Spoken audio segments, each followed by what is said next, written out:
Hi అండి, నమస్తే. నేను శ్రీలత పోరంకిస్ గార్డెన్ ఛానల్కి స్వాగతం. చూస్తున్నారు కదా, నేనైతే ఒక నర్సరీకి వచ్చానండి. కొన్ని మొక్కలు కావాలని 2 రోజుల నుంచి వర్షాలు పడుతున్నాయి కదా, కొన్ని నార్లు తీసుకున్నాను. అలాగే నిమ్మ, దానిమ్మ, జామ లాంటివి తీసుకోవాలని ఇక్కడికి వచ్చాను. కొన్ని పెద్ద మొక్కలు, ఇక్కడైతే నేల జారుతుంది, జాగ్రత్తగా వెళ్తున్నాను. ఇవన్నీ నేనేం తీసుకున్నాను అనేది మీకు క్లియర్గా చూపిస్తాను. ముందుగా ఛానల్ని లైక్ చేయండి, షేర్ చేయండి, సబ్స్క్రైబ్ చేసుకోండి. రండి మరి. హాయ్ అండి, నమస్తే. నేను శ్రీలత పోరంకిస్ గార్డెన్ ఛానల్కి స్వాగతం. ఈ రోజైతే నేను వర్షం పడింది కదా, కొన్ని మొక్కలు తీసుకుందామని వచ్చాను. నాతో పాటు మీకు కూడా చూపిస్తాను నేను ఏం మొక్కలు తీసుకుంటున్నాను. రండి. ఇక్కడైతే చూడండి, దానిమ్మ చెట్లు, దానిమ్మ మొక్కలు 2 తీసుకుంటున్నాను ఈ నర్సరీలో. అలాగే జామ మొక్కలు కూడా 2 తీసుకుంటున్నాను.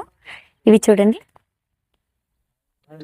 రణపాలాకు కిడ్నీలకి చాలా మంచిది, ఆకు పెట్టినా కూడా వస్తుంది ఇది. ఇవైతే తీసుకున్నాను ప్రస్తుతం. ఇంకా అక్కడ గోరింటాకు చెట్టు, ఉసిరి కూడా ఉన్నాయి, చూద్దాం పదండి. ఇక్కడ చూడండి, నిమ్మ నేను 2 తీసుకున్నాను. 2 నిమ్మ, 2 దానిమ్మ, 2 జామ. ఇక్కడ చూడండి, ఇవైతే నేల గులాబీ అంటారంట, చాలా బాగున్నాయి. మన గార్డెన్లో కూడా ఎల్లో ఫ్లవర్స్ ఉంటే చాలా బాగుంటుంది కదా, అందుకే ఇవి కూడా ఒక 3-4 అయితే నేను తీసుకున్నాను. గోరింటాకు చెట్టు ఒకటి తీసుకున్నాను. చూడండి ఎంత బాగుందో, గోరింటాకు అయితే భలే ఉంది. నేను ఇంటికి వచ్చేటప్పుడు నర్సరీ నుంచి ఈ ట్రే తీసుకొచ్చుకున్నానండి. వాళ్ళు ఊరికే ఇచ్చారు అడిగితే. ఇది ఆన్లైన్లో కూడా దొరుకుతుంది, 30-40 రూపీస్కి ఒక ట్రే దొరుకుతుందండి. ఈ ట్రే అయితే చాలా అవసరం మనకు మాత్రం. టెర్రస్ గార్డెన్ ఉన్న ప్రతి ఒక్కరికి ఈ ట్రేలు 2-3 అవసరం అవుతాయన్నమాట. ఈ ట్రేలో మామూలుగా గార్డెన్ సాయిల్ ఏది ఉందో అది వేసేసాను, నేను ఫిల్ చేసేసాను ఈ హోల్స్లో. తర్వాత ఇప్పుడు బీర గింజలు నాటుతున్నాను అనమాట. ఏవైనా వేసుకోవచ్చండి, చక్కగా మొలకలు వచ్చేస్తాయి అనమాట. ఆ మొలకల్ని తీసుకొని మనం టబ్స్లోకి ట్రాన్స్ప్లాంట్ చేసుకోవచ్చు. నేనైతే ఇప్పుడు బీర పెడుతున్నాను, అలాగే కాకర కూడా పెడతాను. ఇందులో ఏదైనా పెట్టుకోవచ్చు, బెండ పెట్టుకోవచ్చు, చిక్కుడు పెట్టుకోవచ్చు, ఏవైనా సరే చక్కగా మొలకలు వచ్చిన తర్వాత ఒక 10 డేస్లోకి తీసుకొని మనం ట్రాన్స్ప్లాంట్ చేసుకోవచ్చు అనమాట. రెగ్యులర్గా 2 పూట్ల మార్నింగ్ ఈవినింగ్ వాటరింగ్ చేసుకుంటూ ఉంటే చక్కగా చల్లుకోవాలి నీళ్ళు. ఇలా పోసేయకుండా స్ప్రైట్ బాటిల్స్, థమ్స్అప్ బాటిల్స్ ఉంటాయి కదండి, ఆ మూతలకి హోల్స్ పెట్టి అలా వాటర్ చల్లుకోవాలన్నమాట. చల్లుకుంటే చక్కగా మొలకలు వచ్చేస్తాయి. ఇప్పుడైతే నేను బెండ, బీర, కాకర పెడుతున్నానండి. మీకు మొలకలు వచ్చిన తర్వాత నేను మళ్ళీ చూపిస్తాను. ఇలా పెట్టుకునే మనం టెర్రస్ గార్డెన్లో చక్కగా టబ్స్లో పెట్టుకోవచ్చు అనమాట. ఈ ట్రే మాత్రం చాలా అవసరం, ఆన్లైన్లో కూడా దొరుకుతుంది. ఈ ట్రే అనేది చాలా డెలికేట్గా ఉంటుంది, కానీ మనకైతే మాత్రం చాలా యూస్ఫుల్ అండి ఇది. టెర్రస్ గార్డెన్ ఉన్న ప్రతి ఒక్కళ్ళు కూడా ఇలాంటి ట్రేలు 2-3 తీసుకొచ్చుకొని అన్ని రకాల గింజల్ని నాటుకోవచ్చు. బెండ అన్ని రకాలు నాటుకోవచ్చు. అలాగే పువ్వుల మొక్కలుకి సంబంధించిన నారు కూడా ఇందులో వేసుకోవచ్చు అనమాట. టమాటో నారు కూడా వేసుకోవచ్చండి. ఒక్కొక్క హోల్లో ఒక్కొక్కటి టమాటా గింజ వేస్తే చక్కగా వస్తుంది. అలాగే పచ్చిమిర్చి వేస్తే కూడా వస్తుంది. ఇవన్నీ కూడా నేను మరొక ట్రేలో మీకు చూపిస్తాను క్లియర్గా. దీనిలో వేసిన గింజలు 5 రోజులకి 6 రోజులకి చక్కగా మొలకలు వస్తాయి అన్నమాట. ఇలా వచ్చిన మొలకల్ని కొంచెం పెరగనిచ్చి ఒక 4-5 ఇంచెస్ వరకు మొక్కని పెరగనివ్వాలన్నమాట. ఆ పెరిగిన మొక్కని తీసుకొని మనం చక్కగా టబ్స్లో పెట్టుకున్నాం అనుకోండి, ఎంతో హెల్తీగా మన గార్డెన్లో మొక్కలు వస్తాయన్నమాట. మనం ఇలా పెంచుకొని పెట్టుకోవడం అలవాటు అయితే మనం బయట అసలు కొనవండి నారు కూడా. ఇది ఒక అలవాటుగా చేసుకున్నామంటే ఏ సీజన్లో అయినా సరే ఈ ట్రేలో కొంచెం మట్టి నింపేసుకొని ఇలా గింజలు పెట్టేసుకొని పైన మళ్ళీ కొంచెం మట్టి ఫిల్ చేసేసి రెగ్యులర్గా 2 పూట్ల వాటరింగ్ చేసుకుంటూ ఉంటే చక్కగా మొలకలు వస్తాయి. ఇదైతే నేను సెకండ్ టైం అండి. లాస్ట్ ఇయర్ కూడా మధ్యలో నాకు తెలిసింది, అప్పుడు పెట్టుకున్నాను, మళ్ళీ ఇప్పుడు పెడుతున్నాను. మొలకలు వచ్చిన తర్వాత కూడా మళ్ళీ మీకు చూపిస్తాను. నేను ఎందుకు ఈ వీడియో చేస్తున్నానంటే ఇది మీరు కూడా తెలుసుకుంటారు, పెట్టుకుంటారని. ఈవెన్ మీరు నేలలో పెట్టుకోవాలనుకున్నా కూడా స్టార్టింగ్లో మాత్రం మొలకలు రావాలంటే నారులు ఇలాంటి ట్రేలో పోసుకున్నారనుకోండి చక్కగా వస్తాయన్నమాట. నా అనుభవంతో నేను మీకు చెప్తున్నాను. ఇష్టమైతే మీరు కూడా ట్రై చేయండి. ఇప్పుడైతే నేను కాకర కూడా పెట్టేశాను, బీర పెట్టేశాను. నేను మరొక పని కూడా చేశానండి ఈరోజు. నేను ఎల్లో కలర్, ఆరెంజ్ కలర్, నేల గులాబీ అన్నారు వాళ్ళు, నర్సరీ వాళ్ళు.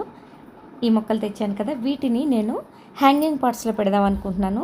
ఎందుకంటే చక్కగా కిందకి ఇట్లా జారి చాలా బాగున్నాయండి చూడడానికి, అసలు చూస్తుంటేనే మనసుకి చాలా ఆహ్లాదంగా ఉన్నాయి. అందుకని చెప్పి నేను ఈ హ్యాంగింగ్ పాట్స్లో పెట్టాలని నిర్ణయించుకొని హ్యాంగింగ్ పాట్స్లో మట్టి నింపేశాను కదా, ఈ మట్టిని కొంచెం కొంచెం మధ్యలో తీసేసి ఇప్పుడు చూడండి ఎలా పెట్టాలనేది నేను చూపిస్తాను. కవర్ నుంచి ఇలా మొక్కను వేరు చేసిన తర్వాత మట్టిని కొంచెం తీసేయాలండి. వేర్లు అనేది చెదరకుండా జాగ్రత్తగా గట్టిగా ఉంటుంది ఈ మట్టి. ఎర్రమట్టి వేశారు వాళ్ళు. ఈ మట్టి కూడా చాలా మంచి మట్టే. దీన్ని పక్కకు తీసి వేర్లు ఎక్కువ తెగకుండా జాగ్రత్తగా తీసుకోవాలి. అలాగే హ్యాంగింగ్ పాట్లో కూడా మనం ఆల్రెడీ మట్టి మిశ్రమం రెడీ చేసి ఇందులో కూడా ఫిల్ చేసాం కదా, అందులో నుంచి మధ్యలో కొంచెం మట్టి బయటికి తీసేసి ఈ మొక్కను అందులో పెట్టుకోవడమే. అంతేనండి. చూడండి నేనైతే ఆ మట్టి ముద్దకి సరిపడా మట్టిని ఇక్కడ తీసేస్తున్నాను. ఇలా చేసిన తర్వాత రెగ్యులర్గా 2 పూట్ల ఈ మొక్కకి సరిపడా వాటర్ చేస్తూ ఉండాలి. మనం ఆల్రెడీ ఈ హ్యాంగింగ్ పాట్స్కి అడుగున హోల్స్ పెట్టి పెంకు పెట్టి మట్టి కప్పాం కాబట్టి ఎంత వాటర్ కావాలో అంత వాటర్నే ఈ మొక్క తీసుకుంటుందనమాట. మిగిలిన వాటర్ అంతా కింద డ్రైన్ హోల్స్లో నుంచి వెళ్ళిపోతాయి. కాబట్టి మొక్క చాలా సేఫ్గా హెల్తీగా పెరుగుతుంది. చూడండి ఇలా గట్టిగా పెట్టేసి ఇంకా మనం తగిలించేసుకుని రెగ్యులర్గా వాటరింగ్ చేయాలి. అది మాత్రం మర్చిపోకూడదండి. వర్షం మనం పైన తగిలిస్తాం కాబట్టి వర్షం పడుతుందో లేదో చెక్ చేసుకుంటూ, ఒకవేళ వర్షం పడకపోతే ఆ పాటుకి తగినన్ని కొంచెం కొంచెం వాటర్ రెగ్యులర్గా 2 పూట్ల చేసుకోవాలి. నేనైతే ఈ స్టెమ్స్ని చూడండి 4 పక్కల వచ్చేలాగా కిందకి జారేలాగా వేసుకున్నాను. ఇప్పుడు ఈ పాట్ని పైన తగిలిచ్చేసామనుకోండి చక్కగా పువ్వులు అయితే బాగా వస్తాయండి. చూడండి ఆల్రెడీ ఎల్లో ఫ్లవర్స్ వస్తూ ఉన్నాయి కదా, చూసారా ఇలా. ఇదే విధంగా నేను పార్ట్స్ అన్నీ రెడీ చేసేసుకొని ఇక్కడ చూడండి మా ఇంటి చుట్టూ నేను తగిలిచ్చాను అనమాట. ఎల్లో కలర్, ఆరెంజ్ కలర్, అలాగే రెడ్ కలరు. ప్రస్తుతం అయితే ఈ మొక్కలే పెట్టానండి హ్యాంగింగ్ పాట్స్లో. ఈసారి మాత్రం లాస్ట్ టైం నేను పెటోనియా అవన్నీ పెట్టాను కదా, ఇప్పుడైతే ఇవే పెట్టాను. ఈ ఫ్లవర్స్ నాకు చాలా బాగా నచ్చాయండి. ఈ మొక్క చాలా బుషీగా పెరుగుతుంది. ఫ్లవర్స్ అయితే మొత్తం మొక్క నిండా ఉంటున్నాయండి. అందుకని నాకు చాలా నచ్చి ఈసారి హ్యాంగింగ్ పాట్స్ మొత్తం కూడా ఎల్లో కలర్, ఆరెంజ్, రెడ్ దొరికాయి. అవి మాత్రమే పెట్టాను. లాస్ట్ టైం అయితే అన్ని రకాలు పెట్టాను.